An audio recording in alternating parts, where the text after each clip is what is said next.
할렐루야. 오늘도 함께 예배드리는 모든 주일 2부 예배 성도님들에게 특별히 성탄의 은혜와 평강과 그리고 축복이 넘치시기를 주님의 이름으로 축원합니다. 올해에도 어김없이 성탄의 계절이 돌아왔습니다. 계속되는 경기 불황 탓인지 거리에 성탄 장식, 또 캐롤, 또 화려한 크리스마스 트리 찾아보기가 이제 쉽지가 않은, 조금은 조용하고 그래서 왠지 쓸쓸한 느낌마저 드는 그런 성탄절이 아닌가 싶습니다. 더욱이 이 크리스마스 캐롤에 대한 저작권료 문제로 인해서 거리 상점들이 마음 놓고 음악을 틀 수 없게 된 이후로 더 성탄 분위기가 위축이 된 것이 아닌가 싶기는 합니다. 여러분, 그러나 아무리 세상 사람들이 성탄을 그렇게 이런 이유 또 저런 핑계로 기뻐하지 않는다 할지라도 우리 교회는, 그리고 그리스도인들인 저와 여러분들은 더 소리를 높이고 더 큰 목소리로 이 땅에 오신 주님, 성탄절이죠, 마음껏 기뻐하고 또 마음껏 그 주님을 축하해 드려야 할 것입니다. 왜냐하면 예수 그리스도께서 이 땅에 인간의 몸을 입고 오신 사건, 즉 성탄은요, 우리 인생에 절대 일어날 수 없는 기적의 사건, 바로 그것이기 때문에 그렇습니다. 요한복음 10장 17절 말씀입니다. 내가 온 것은 양으로 생명을 얻게 하고 더 풍성히 얻게 하려는 것이다. 자, 우리 그런 의미에서 옆에 계신 분들에게 우리 성탄 인사 나누고 말씀 계속 듣겠습니다. 자, 옆에 분 손 잡아주셔도 괜찮고 바라보시면서 밝은 미소로 메리 크리스마스 인사 한번 나누시겠습니다. 시작. 메리 크리스마스, 메리 크리스마스. 예수 그리스도께서 이렇게 이 땅에 탄생을 하셨는데, 그러면 예수님이 어떻게 탄생하셨는지에 대한 내용은 여러분 사복음서에 다 기록된 것은 아닙니다. 예수님의 탄생에 대한 내용은 사복음서 중에서도 마태복음과 그리고 우리가 함께 읽은 이 본문이 수록된 누가복음, 이 두 권의 책에만 예수님의 탄생이 기록되어져 있고, 특별히 이 누가복음은 예수님의 그 탄생에 대한 내용을 좀 더 상세하게 우리들에게 고지하고 있습니다.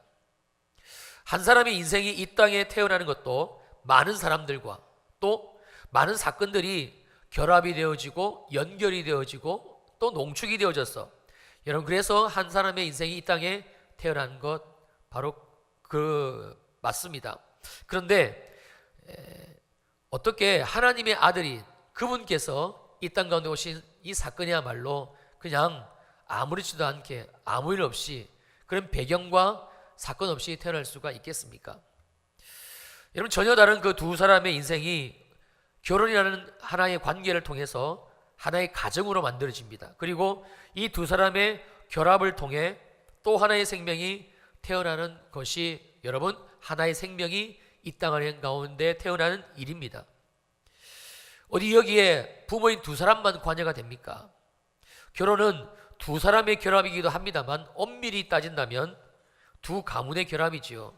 그래서 결혼은 매우 신성한 것이고 그리고 거룩한 행위입니다. 섣불리 해서도 안 되고 그리고 장난처럼 해서도 안 되는 것, 그것이 바로 결혼이지요. 하나님은 한 남자와 한 여자가 서로 사랑을 하게 하고 그리고 두 가문의 축하와 축복 속에서 결혼이라는 제도를 통해 또 하나의 생명이 이 땅에 태어나게 하셨습니다. 여러분, 이것이 하나님이 이 땅 가운데 하나의 생명을 있게 하신 유일한 방법이고 유일한 주님의 뜻입니다. 그래서 한 사람의 생명이 이 땅에 태어난다는 것은요, 참으로 많은 이야기들을 그 안에 가지고 있는 것이지요. 그러니 창조주 하나님의 아들이신 예수 그리스도께서 인간의 몸을 입고 이 땅에 오신 이 사건이야말로 수많은 메시지들을 가지고 있는 것임에 틀림이 없을 것입니다. 그런데 우리가 성경에서 발견되어지는 예수님의 탄생에 대한 내용들은 인간의 상식적인 부분에서는 도저히 이해가 되지를 않는 그런 내용들, 모습들이 참 많이 있습니다. 특별히 오늘 본문의 내용이 더 그렇습니다.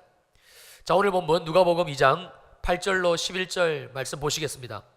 그 지역의 목자들이 밤에 밖에서 자기 양떼를 지키더니 주의 사자가 곁에 서고 주의 영광이 그들을 비침에 크게 무서워하는지라. 천사가 이르되 무서워하지 말라. 보라, 내가 온 백성에게 미칠 큰 기쁨의 소식을 너희에게 전하노라. 오늘 다윗의 동네에 너희를 위하여 구주가 나셨으니 곧 그리스도 주시니라. 그러니까 예수님의 탄생은 보통의 한 사람이 이 땅에 태어난 것이 아니라는 말씀입니다. 지구라는 이 땅 한가운데 구주로 태어나신 것, 예수님의 탄생입니다. 유일하신 구세주로, 유일하신 구원자로 예수 그리스도께서는 이 땅에 인간의 몸을 입고 탄생하셨다는 말씀이지요. 더욱이 11절 말씀에서 성경은 예수님의 탄생을 언급하실 때에 그냥 너희를 위하여 구주가 나셨다, 곧 그리스도 주님이시다 라고 말씀하시질 않고 다윗의 동네라는 아주 구체적인 지명을 함께 알려주며 말씀해 주고 있습니다. 왜 그런 것인가? 이 다윗의 동네라는 지명이 우리들에게 알려주고 있는 내용이 무엇인가? 여기에서 언급하고 있는 다윗의 동네란 첫째로 사무엘상 17장 12절 말씀에 기록된 대로 다윗이 태어난 곳, 그리고 다윗이 성장한 이 베들레헴을 가리키는 관용적인 표현입니다.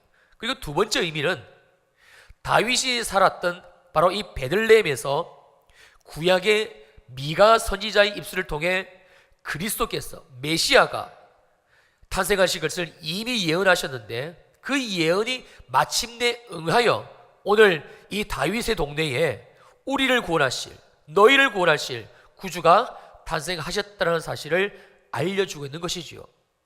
미가서 5장 2절 말씀에 쉬운 성경을 제가 읽어드릴게요. 그러나 너 베들레헴 에브라다야, 너는 유다 족속들 가운데서 가장 작은 마을이지만 내게서 이스라엘을 다스릴 지도자가 나를 위해 나올 것이다. 그는 아주 먼 옛날, 멀고 먼 옛날부터 온다. 그러니까 오늘 본문 11절 말씀, 즉 다윗의 동네라는 말씀을 통해 알려주고 있는 예수 그리스도의 탄생은 BC 700년대 사람인 미가의 예언으로 본다면 지금으로부터 약 2700년 전 이미 하나님께서 계획하신 일을 성취하신 것이 되는 것이고, 방금 우리가 살펴본 미가서 5장 2절 말씀 하반절 부분, 즉 내게서, 즉 베들레헴으로부터 이스라엘을 다스릴 지도자가 나를 위해 나올 것인데 그는, 즉 예수 그리스도는 아주 먼 옛날, 멀고 먼 그 옛날로부터 온다라는 이 말씀에 의하면 구약 시대인 이 기원전 700년대 사람인 미가보다 훨씬 더 오래전, 훨씬 더 까마득한 그 옛날 하나님이 우주 만물을 창조하시고 인간을 창조하신 그때 인간이 선악과를 따먹고 정령 죽을 수밖에 없는 심판과 저주의 그 죄를 뒤집어쓴 바로 그때로부터 계획된 사건이라는 놀라운 사실을 알 수가 있는 것이죠. 여러분, 그래서 누가복음 3장을 가게 되면 이 땅 위에 탄생하신 예수 그리스도의 족보를 우리들에게 이렇게 소개하고 있습니다. 누가복음 3장 23절입니다. 예수께서는 사람들이 아는 대로는 요셉의 아들이니 요셉의 위는 헬리오, 그리고 이어져서 31절입니다. 그 위는 멜레아요, 그 위는 맨나요, 그 위는 마따다요, 그 위는 나단이요, 그 위는 우리가 잘 아는 다윗이요. 다윗이까지 올라갑니다. 그리고 34절에서는 그 위는 야곱이요, 그 위는 이삭이요, 그 위는 아브라함이요, 그 위는 데라요, 그 위는 나홀이요. 아주 놀라운 이야기를 성경이 우리들에게 알려주고 있는 겁니다. 그런데 우리 예수님의 탄생이, 그 시작이 여기가 전부가 아니라 훨씬 더 위가 있다라고 38절에서 이렇게 말씀해 줍니다. 그 위는 에노스요, 그 위는 셋이요, 그 위는 아담이요, 그 위는 하나님이시라.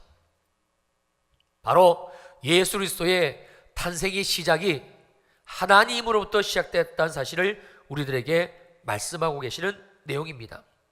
좀 더 정확하게 말씀을 드린다면 창세기 3장 15절, 여자의 후손이 반드시 뱀의 후손의 머리를 이겨 버릴 것이라는 그 주님의 선포로부터 예수 그리스도께서 이 땅에 오실 그 장구한 계획, 그 놀라운 계획, 그 오래고 오랜 계획이 시작이 되었고 마침내 마침내 오늘 2000년 전 그날 하나님의 그 오랜 시간의 계획을 따라 역사의 즐거움을 따라 이 지구의 그 역사의 수레바퀴를 통해 우리 주님은 베들레헴이라는 그 땅에 하나님의 아들 구주 메시아 예수 그리스도를 태어나게 하신 겁니다.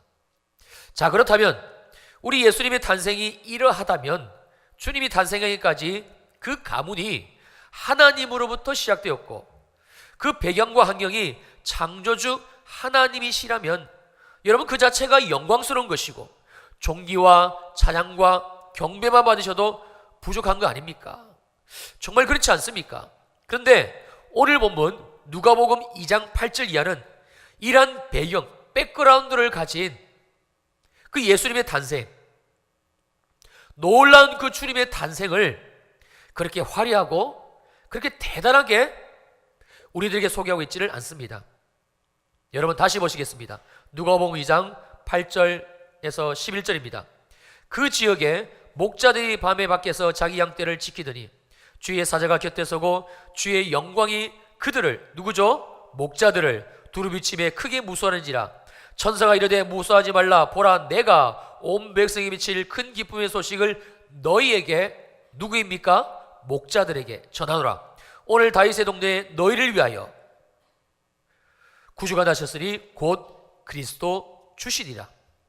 정말 아이러니하게도 2000년 전 구주 예수 그리스도의 탄생을 가장 먼저 접한 사람, 처음으로 접한 사람은 유대 광야에서 밤새도록 양을 치고 있던 목자들이었습니다. 화려한 왕궁이 아닙니다. 무언가 예수님의 탄생을 비밀스럽고 또 신비하게 보여줄 수 있는 여러분 그런 장소가 아니었습니다. 그냥 흙먼지 날리는 볼품없는 광야였습니다. 산 위에 거무지는 칠 수가 없기에 정말 어쩔 수 없이 헤아매했던 목동들, 목자들, 그들에게 주님의 탄생이 가장 먼저 알려졌습니다.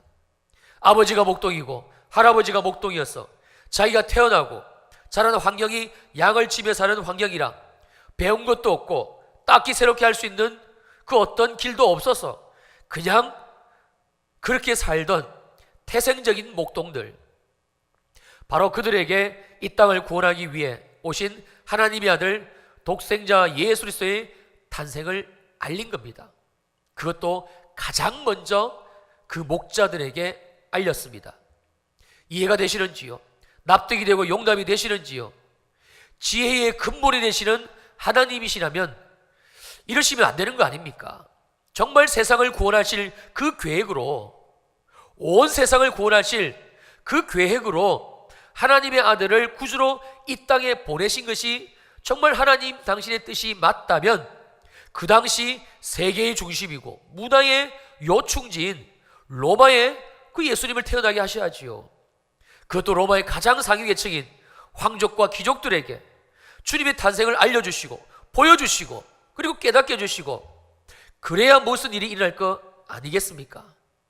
굳이 이스라엘에 예수님이 탄생해야 된다면 주님은 적어도 그 당시 이스라엘에서 가장 권력을 가지고 있던 제사장들이나 아니면 바리새인들이나 이런 종교 지도자들에게 주님의 탄생을 알리시는 것, 정말 메시아가 이 땅 가운데 오셨음을 가장 먼저 알려주시는 것, 이게 주님이 하셔야만 될 올바른 선택이었습니다. 그러나 우리 하나님은 선택을 하셨는데 밤새도록 양을 치고 있던 목자들이었습니다.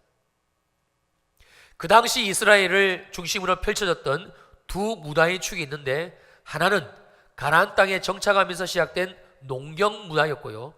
그리고 또 하나는 이스라엘이 전통적으로 가지고 있었던 목축 문화였습니다. 그렇다면 이 두 가지 문화 중에 어느 것이 더 세련되고 그리고 문화적인 것으로 당시 그 사람들에게 인식이 되어졌을까? 당연히 농경 문화입니다. 40년간의 광야 생활을 마치고 그리고 약속의 땅 가나안에 정착하면서 이스라엘은 점차적으로 가나안 민족에 앞선 이 농경 문화에 동화되기를 시작합니다. 그러면서 자연히 이 목축 문화는 변방의 오랑캐쯤으로 인식이 되어지고 그것이 점점 더 심해져서 나중에는 가증한 일로 치부가 되어졌어요. 양에게 풀을 먹여야 되니 안정적으로 집에 정착하지를 못하지요. 그리고 계속적으로 광년을 떠돌아다니니 완전히 인생 불황자, 인생 낙오자, 그 인식이 바로 그 당시 이스라엘의 목자들이었습니다. 그러므로 그 당시 목자는요, 오늘날로 치면 서울역 근처를 매일같이 배회하며 다니면 노숙자들 정도로 여러분들이 생각하시면 가장 비슷할 겁니다. 바로 예수님이 탄생할 당시에 최하층민, 다름 아닌 바로 목자들이었습니다.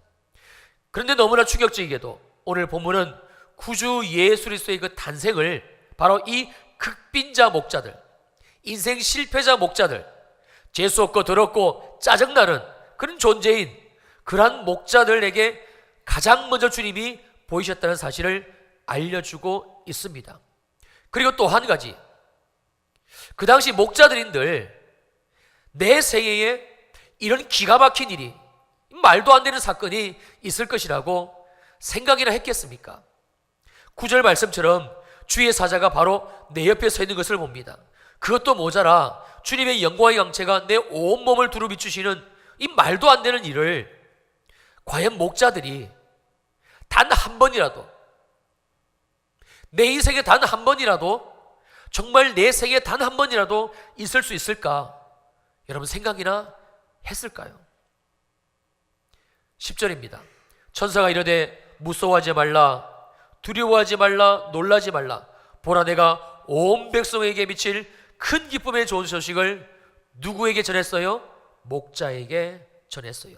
너희에게 전하노라. 여기에서 너희가 누구입니까? 도대체 이 놀랍고 위대한 하나님의 영광을 경험한 선택된 그들은 얼마나 대단하고 또 얼마나 훌륭한 업적을 쌓은 자들입니까? 그러나 성경은 너무나 충격적인 사실을 알려주고 있으니 천사가 찾아간 그들은 인생의 루저들이었고 그저 소망 없이 하루하루를 힘겹게 버티며 살아가는 밑바닥 인생들이었습니다. 더욱이 목자들이 하늘의 천사를 통해 주님의 탄생을 전해드리는 시간은 여러분 밤입니다. 칠흑같이 어두운 밤, 언제 태양이 뜰지 전혀 알 수가 없는 깊은 밤, 바로 그때 목자들은요 천사를 통해 주님이, 구주가 너희를 위하여 이 땅에 탄생하셨다는 이 놀라운 예수 그리스도의 탄생의 소식을 듣게 됩니다. 사랑하는 성도님들, 우리는 2018년 주님이 우리에게 또다시 주신 이 성탄의 의미를 정확하게 알아야만 합니다.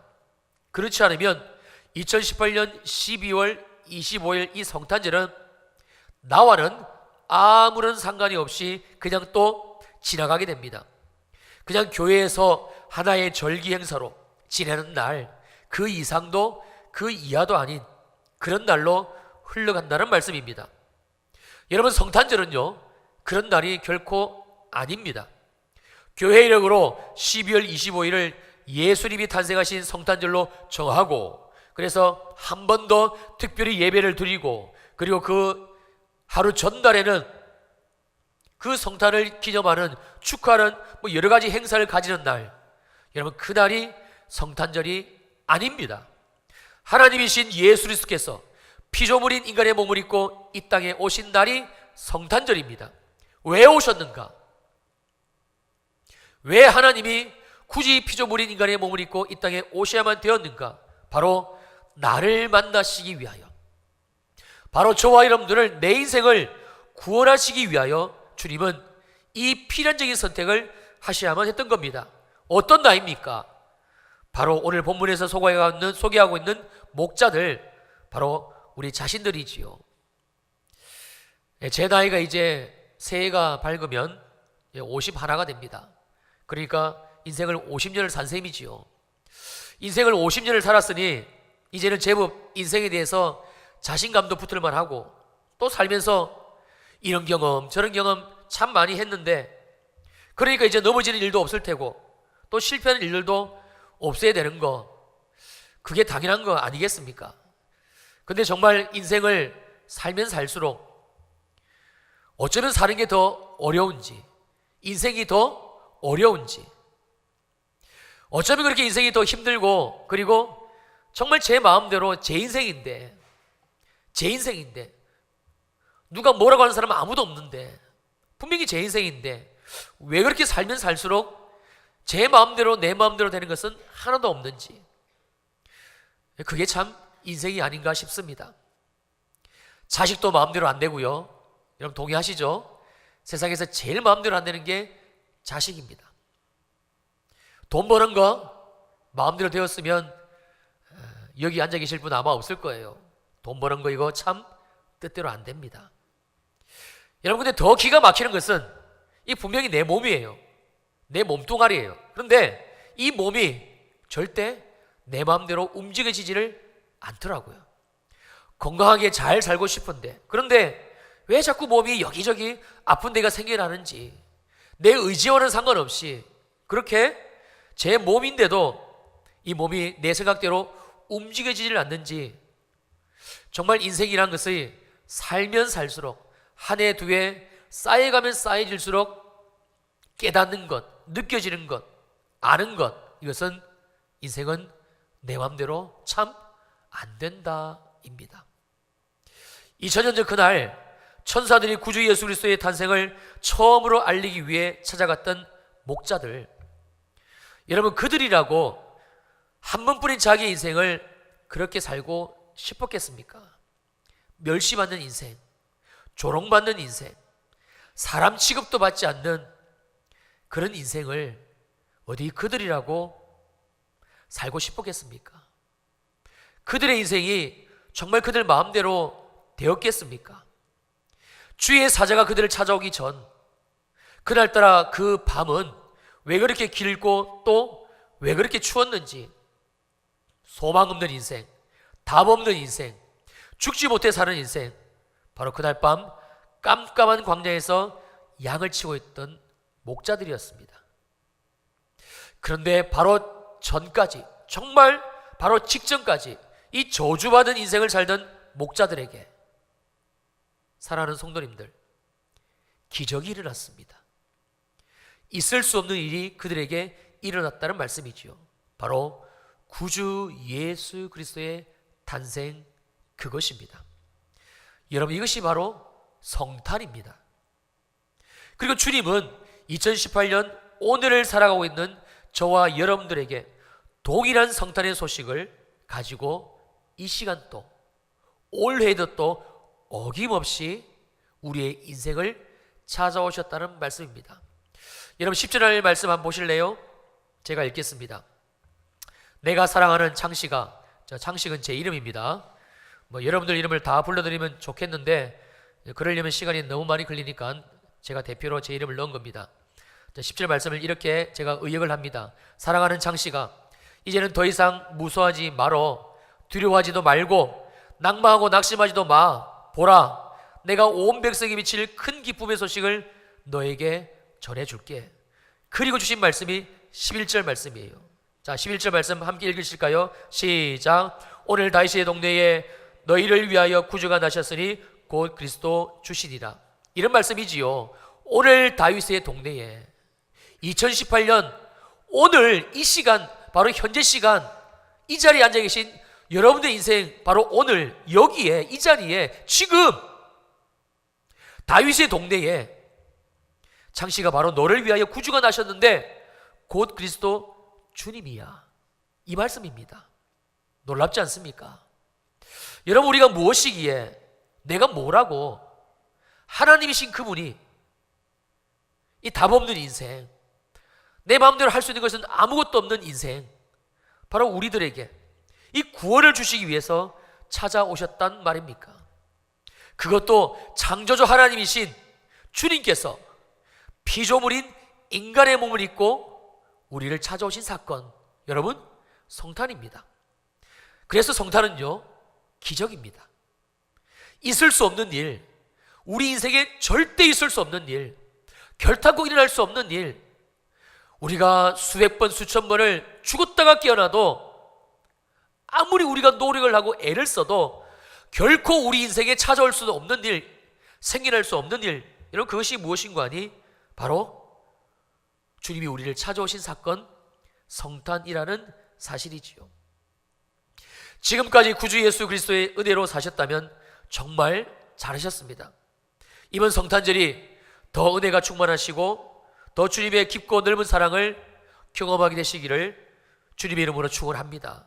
만약 여러분들 가운데 정말 함께 예배드리는 저와 여러분들 가운데 인생을 지금까지 살아오시면서 목사님, 나는 단 한 번도, 정말 단 한 번도 12월 25일 성탄절을 이렇게 기쁨으로, 은혜로, 감격으로 제가 보낸 적은 없어요 라고 마음으로 여기시는 분 혹 계십니까? 괜찮습니다. 정말입니다. 괜찮습니다. 왜냐하면 주님께서는 오늘 저와 여러분들에게 또다시 이 성탄의 놀라운 기적을 가지고 주님께서는 일방적으로 나를, 여러분들을 찾아오셨기 때문이지요. 여러분, 그래서 성탄은 기적입니다. 우리 인생이 있을 수 없는 일이 일어난 기적이지요. 저는 목사입니다. 여러분들이 잘 아시다시피 참 하나님께 감사할 것이 많고 하나님 주신 은혜가, 그 놀라운 은혜가 참 많이 제게 있습니다. 근데 제게 정말 아쉬운 부분이 있습니다. 저는 사실 중학교 2학년 때 주님을 처음 만났어요. 그 12월 31일 송구영신 예배 때 그 당시 부산에서 다니던 교회 담임 목사님을 통해, 안수기들을 통해 성령을 경험했어요. 평강이 찾아왔고 기쁨이 찾아왔고. 그런데 누구도 저에게 신앙의 길을 인도해 주지를 못했어요. 예수가 누구신지, 제게 찾아오신 분이 주님이시라는 사실을 누구도 제게 말해주지 않았어요. 제가 그렇게 교회를 다녔는데, 저를 교회로 전도한 친구도 교회로는 인도했지만 그렇게 이끌지는 못하더라고요. 저는 그냥 목사님이 머리에 손을 얹고 기도해 주시면 기분이 좋아지는구나, 전 그렇게 알았어요. 그리고는 교회를 떠나게 됩니다. 주님을 떠나게 돼요. 그게 참 제 인생에 너무 아쉬워요. 정말 아쉬워요.